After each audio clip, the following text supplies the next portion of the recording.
Thank you for the introduction, and thanks for coming to Brain Awareness Week here. So as Kim said, I'm one of the newer faculty members here. And by training, I'm a human geneticist, and I'm interested in human disorders, and specifically human disorders of brain development. But my lab here and my subjects that I study are mice, and I'll tell you why I really care about the human disorders, but why we're looking at mouse models of these disorders towards the end of this talk.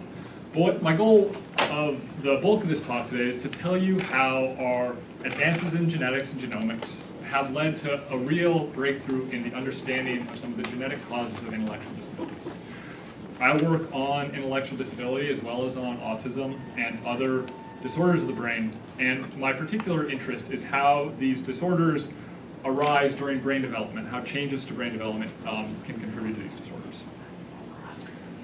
So intellectual disability is defined by cognitive measures, typically an IQ less than 70. The worldwide prevalence is around 1% of individuals would meet this definition. And the severity of intellectual disability varies quite considerably from mild impairment, where individuals can generally live independently, to profound impairment of some individuals. In children, they're typically diagnosed with developmental delay rather than intellectual disability in the early years of life. Intellectual disability can be both syndromic or idiopathic, and you've heard a lot about one of the primary genetic causes that we've known the most about for a long time from Dr. Hagerman, talking about Fragile X. Intellectual disability is often found is comorbid or is found alongside other disorders, and one of the real strong ties is with autism spectrum disorders. And there are many causes of intellectual disability. Alongside genetics, which I'll tell you some about today, there are a number of what we refer to often as environmental causes, such as prenatal exposures, childhood illness and injuries, and other environmental factors that can lead to intellectual disability. So I'll start talking about intellectual disability with one of our oldest, basically known systems where we understood what happened, and that's with metabolic disorders. And this is a key breakthrough that was made as far as the discovery of the cause in the 1930s. And the observation was that individuals that had a specific metabolic product in their urine went on to develop severe cognitive or intellectual disability.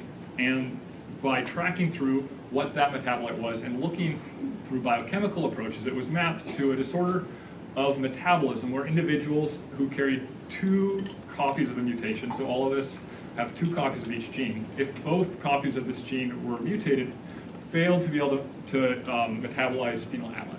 And that led to buildup in the cells that eventually was toxic and caused a very severe outcome. Over the next 50 years, we, as a field, identified many other of these metabolic disorders that often, if untreated, cause intellectual disability. And one of the key points here is that through detection and through identifying which individuals carried the mutations, not through the mutation itself, but just by screening function, there's a huge amount there's a huge impact on individuals that would have gone on to develop these disorders. And so the newborn heel prick is the form of blood that's sampled from all newborns. It's mandated. And through that blood sampling, we can now screen for all these disorders and treat oftentimes with treatment, completely removing the negative impacts that would have been observed. So this is one of the real success stories in preventative medicine. Sorry for the hype here, but just that through just this screening, we knew enough to successfully treat many of these disorders. So now let's move forward to neurodevelopmental disorders and the genetics of intellectual disability.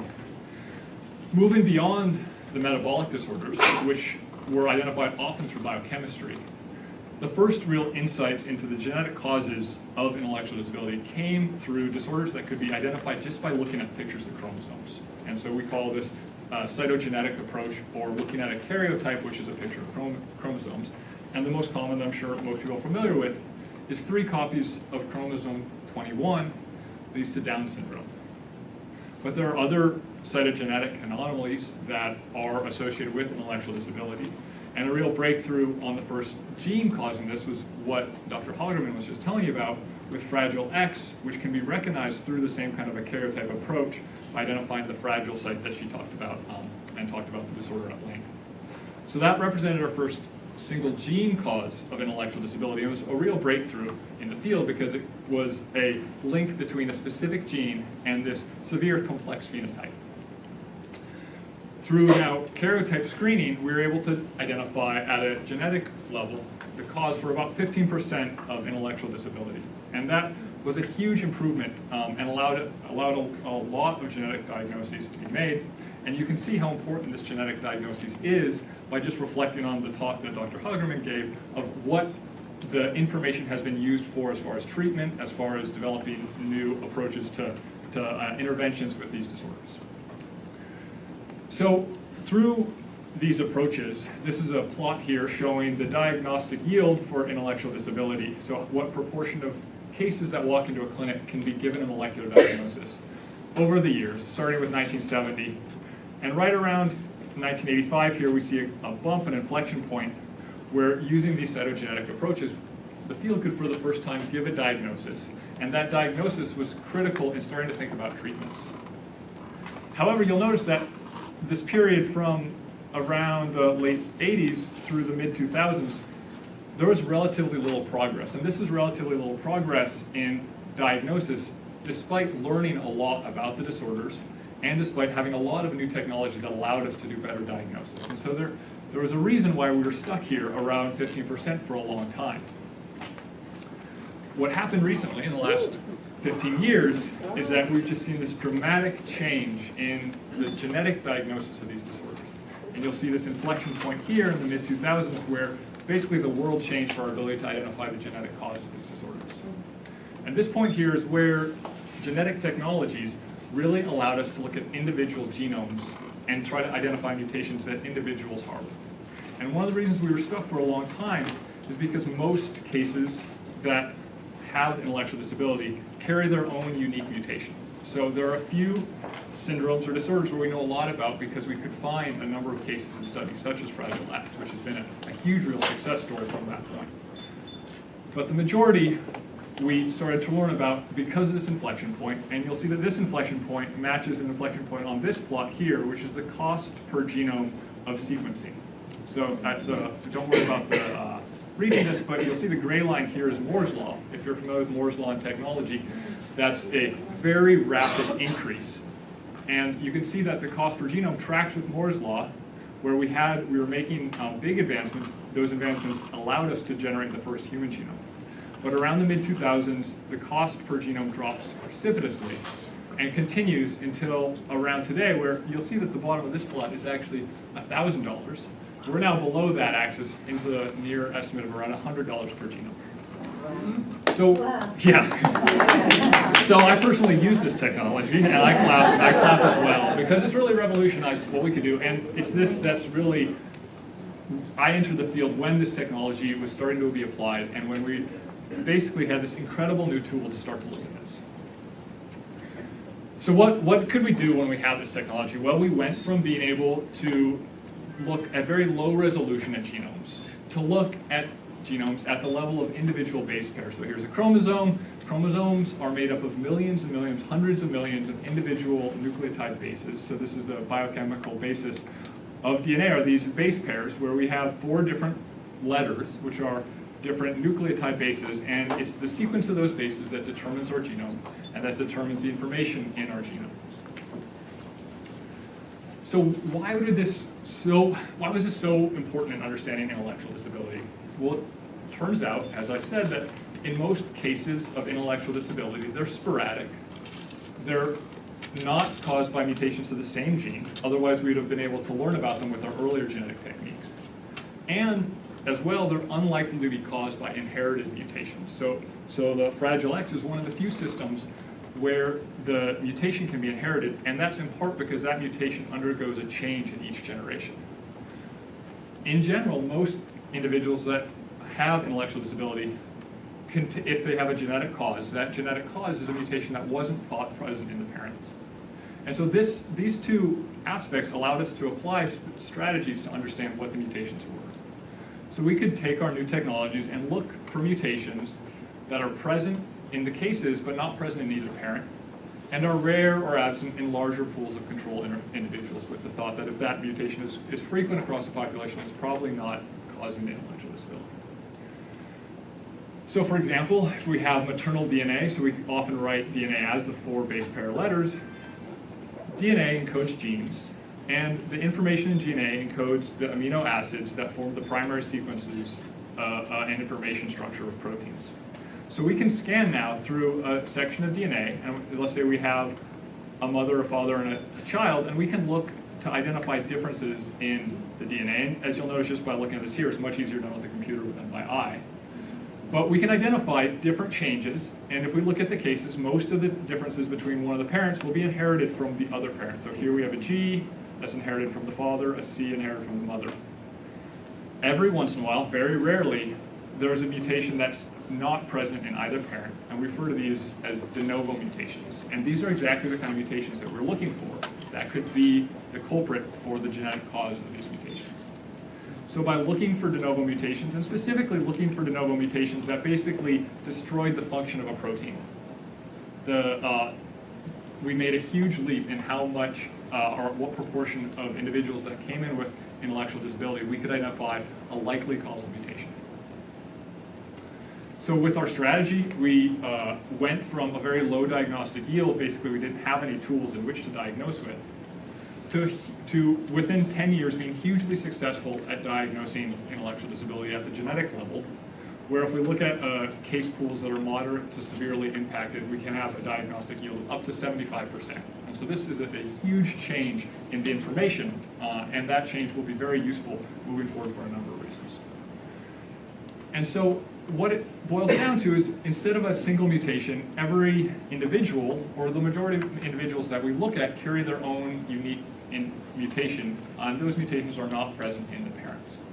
This doesn't account for all cases of intellectual disability, not even anywhere near all genetic cases, but it's been a really useful strategy for finding some of the mutations that are causal. And that's what's driven this real change in our inflection point into being able to obtain a diagnosis.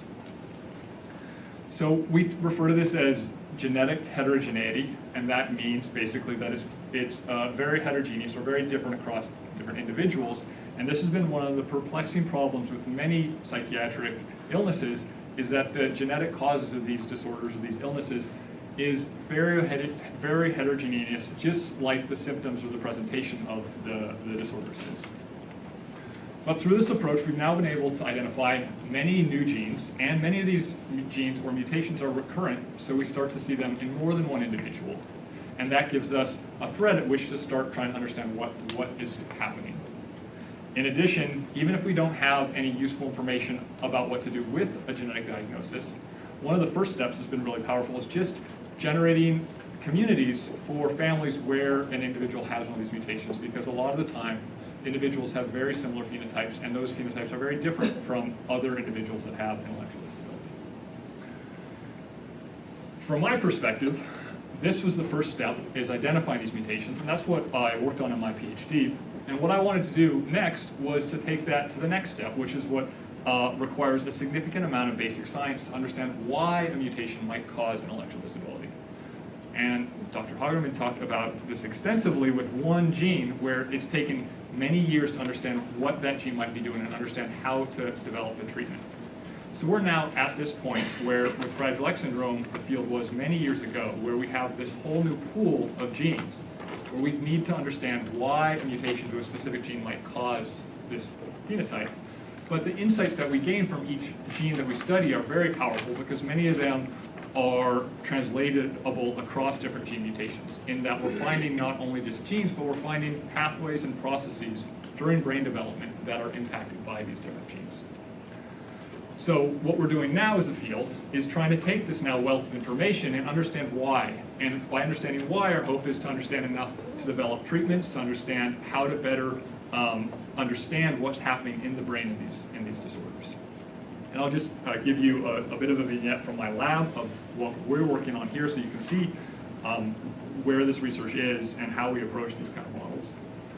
So I already told you there's a very strong enrichment of these de novo mutations that allows us to choose specific genes that we think might be representative of processes that happen or are disrupted during brain development. And one of the main pathways that was surprising to scientists that was identified through these were a class of genes that are involved in how DNA is packaged in the nucleus. We would call this the chromatin state, or you may have heard of the term epigenetics. And it refers to how the genome is packaged and how it's read. So all cells in the body have the same genome, but it's how that genome is read that differentiates a heart cell, for example, from a neuron.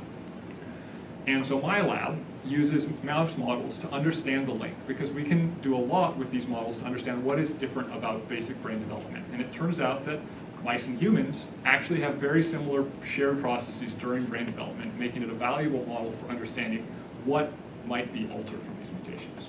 And so my lab works on a number of genes, but right now we're in the midst of studying one gene that's known as CHD8, and it's one of these genes that's involved in chromatin packaging. And it was described in the general case population screening, but then there's been some nice work looking at individuals that carry mutations to this gene and trying to understand what makes those individuals special as far as what the phenotypes are.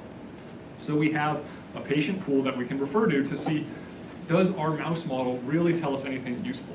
And that's a starting point that I felt was important when we were starting this research. So the other tool that we've used that is new, and even newer than sequencing, is our ability to edit the genome. And I won't tell you about that technology today, but it allows us to very quickly make an animal model or a cellular model in which to study patient-specific mutations.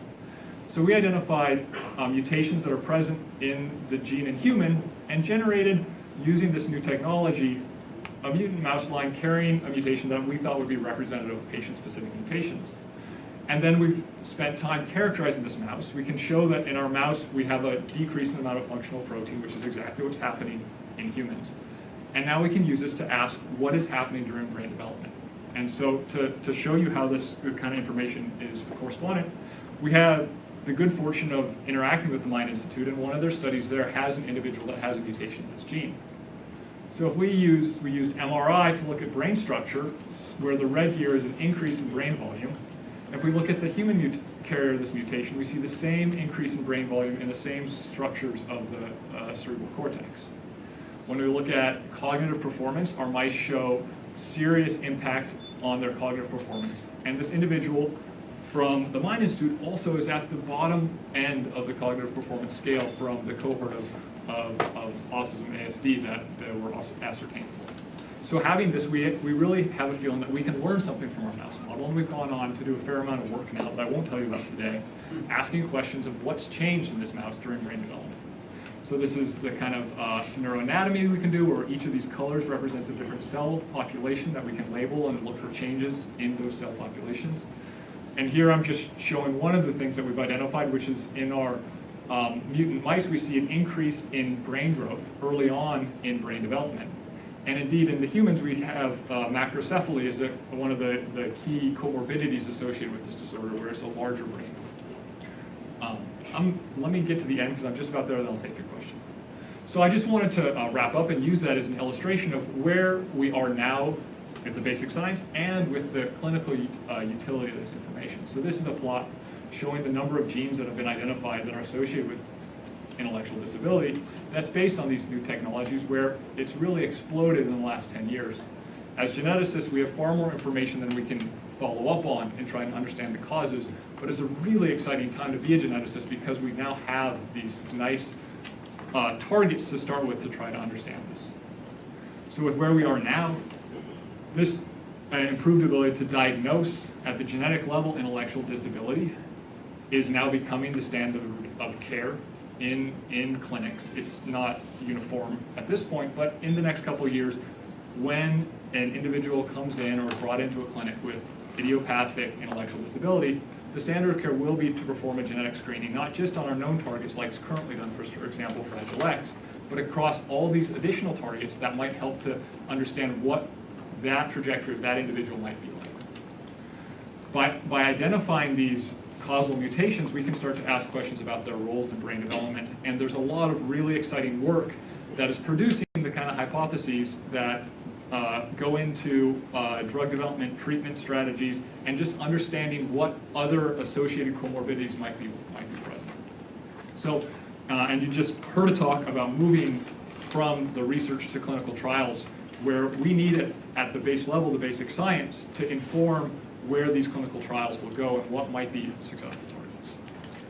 So I have a lab here that is, now we've been here about 2.5 years, and they did a lot of work on this mouse model, and it's a project that we've done, looked at many different axes of brain development and behavior on. And so I'd like to thank my lab for this, and then we have fantastic collaborators at UC Davis, at the Mine Institute, that have allowed us to form these tight relationships with clinicians, which is really important from a geneticist to understand what we're looking at, as well as from experts in many fields, for example, behavior. So thank you for listening to my talk, and I'll take questions.